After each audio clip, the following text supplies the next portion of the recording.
అన్వేష్ ఒక హీరో, కానీ ఇప్పుడు ఒక విలన్గా మారే పరిస్థితి కనిపిస్తుంది. ఓకే.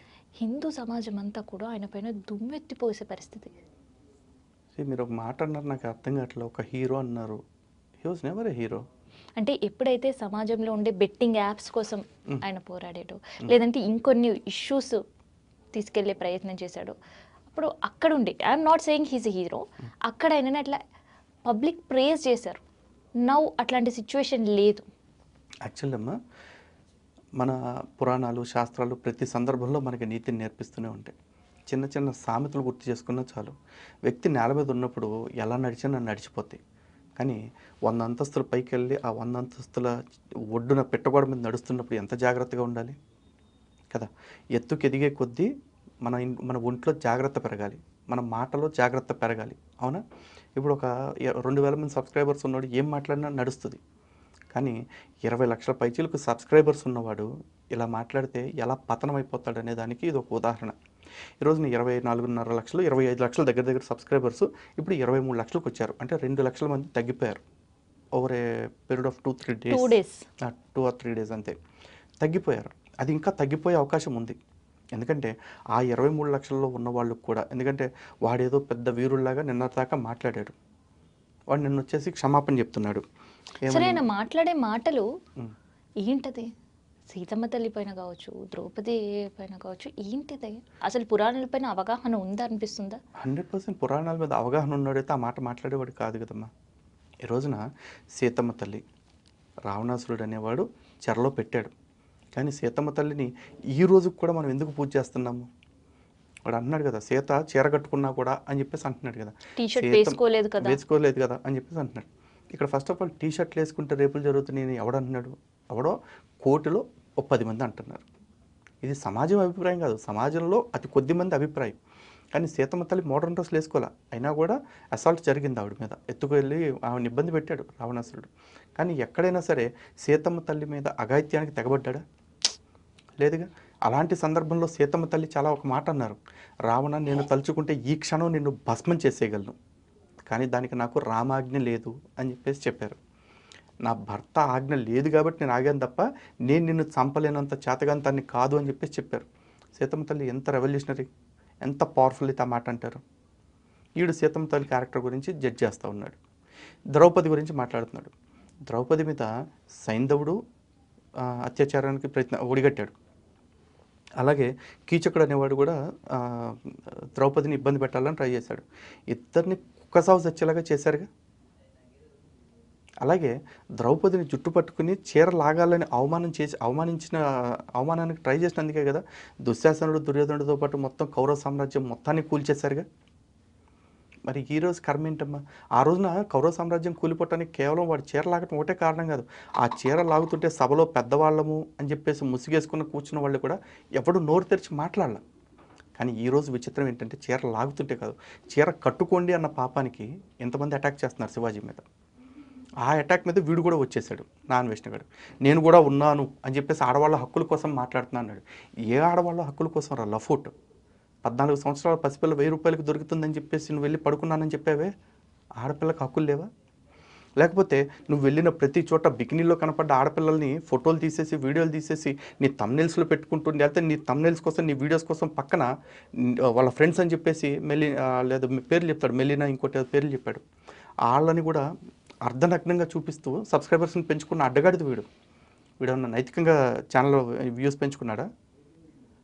ఆడపిల్లల శరీరాన్ని చూపిస్తూ వ్యూవర్షిప్ తెచ్చుకున్నాడు, ఆడపిల్లల శరీరాన్ని చూపిస్తూ సబ్స్క్రైబర్స్ని తెచ్చుకున్నాడు. ఇప్పుడు వాడు అదే చెప్తాడు, మీరు కూడా ఇప్పుకు తిరగండి, వీలైతే నాతో తిరగండి, అప్పుడు మీకు ఇంకా ఎక్కువ వ్యూవర్షిప్ వస్తుంది, మీకు కూడా క్రేజ్ వస్తుంది అని చెప్తాడు వాడు. ఆడపిల్లల శరీరం మీద వ్యాపారం చేసుకున్నాడు కదా వీడు, రామ్ గోపాల్ వర్మ ఇట్లాంటి వాళ్ళంతా. వాళ్ళు అవే సపోర్ట్ చేస్తారు. వీళ్ళు సపోర్ట్ చేశారు కాబట్టి మేమందరం దాన్నే సపోర్ట్ చేయాలని ఎక్స్పెక్ట్ చేయడం తప్పు కదా. ఇప్పుడు ఒక ఆడపిల్ల ఏం బట్టలు వేసుకోవాలనేది ఆ ఆడపిల్ల స్వేచ్ఛ. తను చుడీదార్లు వేసుకోవచ్చు, సారీ కట్టుకోవచ్చు, స్కర్ట్స్ వేసుకోవచ్చు, మినీస్ వేసుకోవచ్చు, అది బికినీ వేసుకోవచ్చు, ఆమె స్వేచ్ఛ. కానీ ఆమె స్వేచ్ఛ ఆమె వాడుకున్నంత మాత్రం ఆమె కరెక్ట్ చేస్తున్నట్టు కాదు కదా.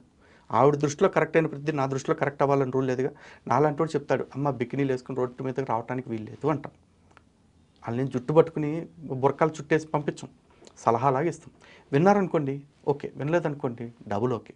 కానీ నా ఇంట్లో ఎవరన్నా ఆడపిల్లలు ఉంటే, అమ్మ ఆ ఇంటి ఆడపిల్లలాగా నువ్వు అలా బట్టలు అరాకొరగా వేసుకుని తిరగొద్దమ్మా అని చెప్పుకునే స్వేచ్ఛ, హక్కు 2 నాకైతే ఖచ్చితంగా ఉంటాయి. అయితే ఎందుకంటే ఈ బిడ్డ శివాజీ గారు రక్షణ అనేది ఈ బిడ్డ రక్షణ శివాజీ అనేది గారు నా బాధ్యత కాబట్టి, శివాజీ గారు ఈ బిడ్డ చెప్పింది రక్షణ నా బాధ్యత కాబట్టి. చాలా మంది సపోర్ట్ చేస్తూనే అక్కడ ఆయన కొన్ని వర్డ్స్ ఏవైతే వాడారో దాన్ని తప్పు పట్టే పరిస్థితి, దాన్ని మాత్రమే తప్పు పట్టిన పరిస్థితులు కూడా కనిపిస్తున్నాయి. అవును. సో దాన్ని కూడా మీరు ఏకీభవిస్తారా? ఒక్కటే అమ్మా, ఇక్కడ ప్రతిదీ కూడా వన్ వర్డ్ ఆన్సర్స్లో కంక్లూడ్ చేయలేం మనం. శివాజీ గారు అన్న మాటల్లో ఒకటి సామాన్లు అనే పదం అభ్యంతరకరంగా ఉంది అన్నారు. ఓకే, అభ్యంతరకరంగా ఉంది అంటున్నారు. మరి నిన్న వీడు మాట్లాడుతూ నాన్వేష్ గారు గరికపాటి గారిని ఏవో కోసేయాలని ఒక అవయవాల పేరు చెప్పాడు. లేకపోతే ఈ అదే స్త్రీ పురుషుల అవయవాల గురించి ఎక్స్ప్లెయిన్ చేస్తూ ఒక పుచ్చకాయని ఒకటి ఇంకోటి ఏదో కీరకాయని పెట్టి చూపిస్తూ ఏదో ఎక్స్ప్లెయిన్ చేశాడు. అలా ఎక్స్ప్లెయిన్ చేస్తే మరి అది సభ్యతగా ఉందా? వాడిని ఎందుకు కార్నర్ చేయట్లా? కార్నర్ చేశారు కాబట్టి ఇవాళ ఆటికి చేయలేదమ్మా వాడిని. వాడు సీతమ్మ తల్లి పేరు ద్రౌపది పేరు తెచ్చాడు కాబట్టి కార్నర్ చేశాడు. వాడు ఆడవాళ్ళ అవయవాలని పుచ్చకాయతోటి, మగవాళ్ళ అవయవాలని ఇంకొక వెజిటబుల్ తోటి వాడు పోల్చినందుకు కాదు. దానికి వాడి మీద మహిళా కమిషన్ సుమోటోగా కేసు తీసుకోవాలి. తీసుకుని వాడు ఏం మాట్లాడుతున్నాడు, ఆడవాళ్ళకి ఎన్నో ఇబ్బందులు ఉంటాయి, పీరియడ్స్ వస్తుంటే ఆ టైంలో బ్లీడింగ్ అవుతుంటుంది, వాళ్ళు అందుకే అలాంటప్పుడు వాళ్ళు ప్యాడ్స్ పెట్టుకుని దానిపైన లంగా కట్టుకుని దానిపైన శారీ 10 కుర్చీలతో పెట్టుకుంటారు, అందుకే వాళ్ళకి క్యాన్సర్లు వస్తున్నాయి అన్నాడు. వీడేమన్నా డాక్టరా? వీడేమన్నా సైంటిస్టా? దానివల్ల క్యాన్సర్లు వస్తాయి అంటానికి ఆడవాళ్ళు ఈరోజు కొత్తగా అటువంటి డ్రెస్సింగ్ వేస్తున్నారా? కొన్ని వేల సంవత్సరాల నుంచి ఈ శారీ కడుతున్నారు, లంగాలు కడుతున్నారు, ఈ ముట్టుగుడ్డలు వాడుతున్నారు కదా. అప్పుడంతా ఈ క్యాన్సర్లు వచ్చినాయా? క్యాన్సర్స్కి అసలు రీజన్ ఏంటి? మారుతున్న కాలాన్ని బట్టి మారుతున్న ఆహార పరిస్థితులు, మన వాతావరణ పరిస్థితులు, మన ఆరోగ్య పరిస్థితులు, ఇవన్నీ కూడా కారణమవుతున్నాయి కదా. కానీ దానివల్లే జరుగుతుంది అంటూ ప్రమోట్ చేస్తున్నాడు వీడు. అంటే ఏ కార్పొరేట్ కంపెనీకి లబ్ధి చేకూర్చాలని ఇండియన్ శారీస్ని దెబ్బతీసేసి ఏ కార్పొరేట్ కంపెనీకి మేలు చేకూర్చాలని వాడు అట్లా మాట్లాడాడని వాడు చెప్పాలి. ఎందుకంటే ఈరోజు miss India, miss universe competitions జరుగుతాయి. ఈ కాంపిటీషన్స్ అన్నీ ఎవరు జరిపిస్తున్నారమ్మా? దేశ సేవ చేద్దామని, ఆడవాళ్ళ అందాలకి గుర్తింపు ఇవ్వాలని చెప్పి చేస్తున్నారా? అక్కడ వెళ్ళి చూడండి ఈవెంట్లో ఎంతమంది కంపెనీస్ యొక్క ప్రమోషన్స్ ఉంటాయో. మరి వీళ్ళందరూ ఆడవాళ్ళని ఆబ్జెక్టిఫై చేస్తున్నారని చెప్పేసి మాట్లాడుతున్నారు. ఎవడు ఆబ్జెక్టిఫై చేశాడు? ఒక మగోడు సెంటు కొట్టుకుని వెళ్తుంటే 10 మంది ఆడవాళ్ళు ఆడి వెనకాల పడిపోతారని చెప్పి చూపిస్తున్నారు. ఆబ్జెక్టిఫికేషన్ కాదా? ఒక మగాడి దగ్గర ఏదో ఒక కాండోమ్ ప్యాకెట్ ఉంటే ఆ కాండోమ్ బ్రాండ్ వాడుతున్నాడు కాబట్టి వాడి దగ్గరికి ఆడవాళ్ళందరూ వెళ్ళిపోతున్నారని చెప్పి ప్రమోట్ చేస్తున్నారు. ఆబ్జెక్టిఫికేషన్ కాదా? పైగా ఆడవాళ్ళని ఆబ్జెక్టిఫికేషన్ చేస్తున్నారని చెప్పి ఈ కుక్క మాట్లాడుతున్నాడు. వీడు ఆడవాళ్ళ అవయవాళ్ళని చూపిస్తూ వీడియోస్ చేసుకునేవాడు. పైగా వీడేమంటాడు, ఆటగాడిని ఆటగాడిని అని చెప్తాడు. ఆట దేని మీద ఆడుతున్నావు అంటే ఆడవాళ్ళ శరీరాలని ఆట వస్తువులుగాను, ఆట మైదానాలుగా చూపిస్తూ నేను ఆటగాడిని అని చెప్పుకుంటున్న వీడిని తీసుకొచ్చి స్త్రీ హక్కుల కోసం మాట్లాడుతున్నాడని ప్రచారం చేస్తున్నారంటే వీళ్ళు ఎంత దిగజారిపోయారు చూడండి. చివరికి వాడు కూడా సమాజానికి నీతులు చెప్పేవాడు అయిపోయాడు. ఇంకా కర్మ ఏంటంటే వాడి ఛానల్ని 23 లక్షల మంది సబ్స్క్రైబ్ చేసుకుని ఉన్నారు ఇప్పటికి కూడా. అంటే ఇంతమంది అన్సబ్స్క్రైబ్ చేసిన తర్వాత కూడా ఇంకా 23 లక్షల మంది ఉన్నారు. ఈ 23 లక్షల మందిలో ఎంతమంది ఈ వీడియోస్ చూస్తారో నాకు తెలియదు. కానీ చూసిన ప్రతి వాళ్ళు మీ ఇంట్లో ఆడబిడ్డలు ఉంటే కనుక, మీరు ఒక భారతీయుడిగా ఉంటే కనుక, లేదు మనిషిగా ఉంటే కనుక ఖచ్చితంగా అలాంటివన్నీ అన్సబ్స్క్రైబ్ చేసేయండి. ఇక్కడ అపాలజీ చేశాడు. సో అపాలజీలో కూడా ఎవ్వరు కూడా యాక్సెప్ట్ చెయ్యలేని విధంగా అపాలజీ చేశాడు. ఒక్క మాటలు చెప్పాలంటే అది క్షమాపణ చెప్పడం కాదు, క్షమాపణలో ఒక బలుపు ఉంది అని కూడా జనాల వర్షన్స్ చెప్తున్నారు. అదే ఒక ఇద్దరు మిత్రులు ఉన్నారు. ఒకడెవడో వచ్చేసి ఒకడిని ఎదవ ఏం చేస్తున్నావు అన్నాడు. వీడికి అమ్మటే కోపం వచ్చేసి గొడవ పెట్టేసుకున్నాడు. సరే గంట తర్వాత వాడు అన్నాడు, సర్లే ఇంకెప్పుడు తిట్టంలేరా యాదవనాయాల అన్నాడు. అది ఎట్లా ఉంటుంది? ఇప్పుడు వాడు చేసింది కూడా అదే. క్షమాపణ చెప్పాడా? క్షమాపణలో అపాలజిటిక్ నేచర్ ఎక్కడైనా కనిపించిందా మీకు? నో సింపతి, నో రిగ్రెట్స్ ఎక్కడైనా ఉన్నాయా? ఏం లేవు కదా. వాడు ఏమంటున్నాడు, నిన్న ఏదో వీడియోలో చూశాను, వాడు అంటున్నాడు నేను భారతదేశానికి రాను, నేను ఏదన్నా బయటే ఉండి సాధిస్తాను అని చెప్పేసి అన్నాడు. మొన్ననో చూశాను ఆ వీడియో. అది రీసెంటా లేదా పాత వీడియో నాకు తెలియదు. నేను భారతదేశానికి వస్తే రేపు నా కూతురు పుడితే నా కూతురుని కూడా రేపు చేసేస్తారా అన్నాడు. అరే నీ తల్లి భారతదేశంలోనే ఉంది కదా, నీ తల్లిని ఎవడని రేపు చేశాడా? నీ తల్లి సేఫ్గానే ఉంది కదా, మరి నీ కూతురికి మాత్రం ఏదో వచ్చేస్తుంది నువ్వు ఎందుకు అనుకుంటున్నావు? ఏమన్నా అంటే 60,000 రేపులు జరిగింది ఈ దేశంలో. అరే 2 లక్షల రేపులు జరిగిన దేశాలు ఉన్నాయి, ఆ దేశాలకు కూడా నువ్వు వెళ్ళావు. భారతదేశం ఈ రేప్ ర్యాంకింగ్స్లో చూస్తే 94వ ప్లేస్లో ఉంది. మరి 93 దేశాలు ఏమైపోయినాయి? నువ్వు తిరిగిన ఆ 150 దేశాల్లో ఆ 93లో ఒక 10 దేశాలు కూడా లేవా? వాటి గురించి నువ్వు ఎప్పుడు ఎందుకు మాట్లాడాలి? ఎందుకంటే వాళ్ళు చీర చింత కడతారు కాబట్టి, భారతదేశం భరిస్తుంది కాబట్టి, భారతదేశంలో నిన్ను ఎవడో పట్టించుకోడు కాబట్టి, నువ్వు భారతదేశాన్ని ఎన్ని బూతులు తిట్టినా నీకు సబ్స్క్రిప్షన్ కొట్టి నీ వీడియోలకు లైక్ కొట్టే వేస్ట్ గాళ్ళు కొంతమంది ఇంకా ఉన్నారు కాబట్టి నీకు ఆటలు సాగుతూ ఉన్నాయి. పైగా వాడు నేను మార్నింగ్ వీడియోలో చెప్తున్నాడు, నేను ఆల్రెడీ 8 కోట్ల బ్యాంక్ బ్యాలెన్స్ పెట్టుకున్నాను అని చెప్పేసి. నీ 8 కోట్ల బ్యాంక్ బ్యాలెన్స్ ఉంది కాబట్టి నీ అహంకారం ఇట్లా మాట్లాడిస్తుంది. ఈ 8 కోట్లు ఖర్చు అయిపోవటానికి ఎంత సమయం పడదురా? 4 కేసులు పెట్టేసి లోపలికి తీసుకొచ్చి పడేస్తే ఇప్పుడు ఐబొమ్మ రవి ఎట్లా ఉన్నాడు? అంతకంటే తోపా వీడేమని? ప్రతి ఒక్కడికి బుద్ధి చెప్పే సమయం వస్తుంది, ప్రతి ఒక్కడికి బుద్ధి వస్తుంది, ఉరుక్కుంటా వీడికి కూడా వస్తుంది. సరే, క్షమాపణ వీడియో మీరు కూడా చూసుంటారన్న. చూసానమ్మా. ఆ క్షమాపణ వీడియో చెప్తూ కూడా 2026లో ఎవరైతే నన్ను అన్ఫాలో చేస్తున్నారో వినుంటారా డైలాగ్? విన్నాను. ఏంటి డైలాగ్? ఏదో పిల్లి శాపనార్థాలు అని చెప్పేసి మనకి తెలుగులో ఒక మాట ఉంది కదమ్మా, అలాంటి పిల్లి శాపనార్థాలు వీడు అంటే నా నాలుక మీద మచ్చలు ఉన్నాయని చెప్పేసి. నీ నాలుక మీద మచ్చలు ఉన్నాయంటే మరి ఆ మచ్చలు ఎందుకు వచ్చినాయో?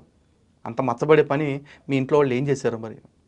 సరే, ఇంట్లో వాళ్ళ గురించి లేదు. వాడు మహిళల ఆత్మగౌరవం అని మాట్లాడుతూనే శివాజీని పట్టుకుని అనే మాట వాడాడు. మరి మాట వాడితే శివాజీని గురించి మాట్లాడినట్ట, శివాజీ తల్లి గురించి అన్నట్ట? నువ్వు ఊళ్ళో వాళ్ళ తల్లుల గురించి అన్నప్పుడు నీ తల్లి గురించి ఎవడో అనకుండా ఎందుకుంటాడు? నీలాంటి వాడిని కన్నందుకు, నీలాంటి వాడిని దేశం మీద వదిలేసినందుకు, నీలాంటి వాడిని ప్రపంచం మీద వదిలేసి ప్రపంచంలో ఉన్న ప్రతి వాళ్ళని బూతులు తిట్టిస్తున్నందుకు నీ తల్లి కూడా నిందలు మొయ్యాల్సిందే. మరి నీ తల్లి మీద మాకేం వ్యక్తిగతంగా ద్వేషం ఉండదు, నీ తల్లి ఎవరో కూడా మాకు తెలియదు. అండ్ వీడు అంటున్నాడు అందరూ ఇప్పుకు తిరగండి, వీడు ఎవడు ఆపుతాడో నేను చూస్తా అని చెప్పి స్టేట్మెంట్ ఇచ్చాడు కదా. మరి వీళ్ళ తల్లితో కలిసి మొన్న వీడియో చేశాడు వీడు పెళ్లి గురించి. మరి వాళ్ళ అమ్మకి ఎందుకు చీర కట్టి కూర్చోబెట్టాడు? అమ్మ నీకు క్యాన్సర్లు వచ్చేస్తేమో నువ్వు చీర ఇప్పేసేయమ్మ, ఖర్చు కట్టుకుని తిరుగుమ్మా అని చెప్పి చెప్పాల్సింది కదా. ఎందుకు చెప్పలే? అంటే వీడి తల్లి మాత్రమే తల్లా? వీడి తల్లి మాత్రమే ఆడదా? వీడి తల్లి గౌరవం మాత్రం ఆ చీరలో ఉంది, ఊళ్ళో వాళ్ళ గౌరవం ఎక్కడుంది? క్వశ్చన్స్ వస్తాయమ్మా. వాడు ఉచిత సలహాలు ఇచ్చేస్తే విని ఊరుకోవటానికి అంత ఎంగళప్పలు ఎవరు లేరు హిందువుల్లో. క్వశ్చన్ చేస్తాం. అయితే ఆ క్షమాపణతో పాటు సరే మన మంచి కోరే వాళ్ళు ఉంటారు, చెడు కోరే వాళ్ళు ఉంటారు, కానీ ఒక పబ్లిక్ డొమైన్లో ఒక లక్షల మంది చెడు కోరుతూ ఆ వీడియో పెట్టడం ఏంటి? అది వాడి ఇన్సెక్యూరిటీని చూపిస్తుందమ్మా. అంటే హిందువులందరూ చాలా మంది దిగజారిపోయాడు కదమ్మా. ఒక ఆడపిల్ల తొడలు చూపిస్తూ, ఒక ఆడపిల్ల ఎదను చూపిస్తూ వీడియోస్ చేసుకుని వ్యూవర్షిప్ తెచ్చుకునేవాడు వాడు దిగజారిపోయాడని కాకుండా వాడి హీరోని ఎట్లా అనుకుంటారు కదా. సో వీడి ఇక్కడ శాపనార్థాలు పెడుతున్నారు చూసారా.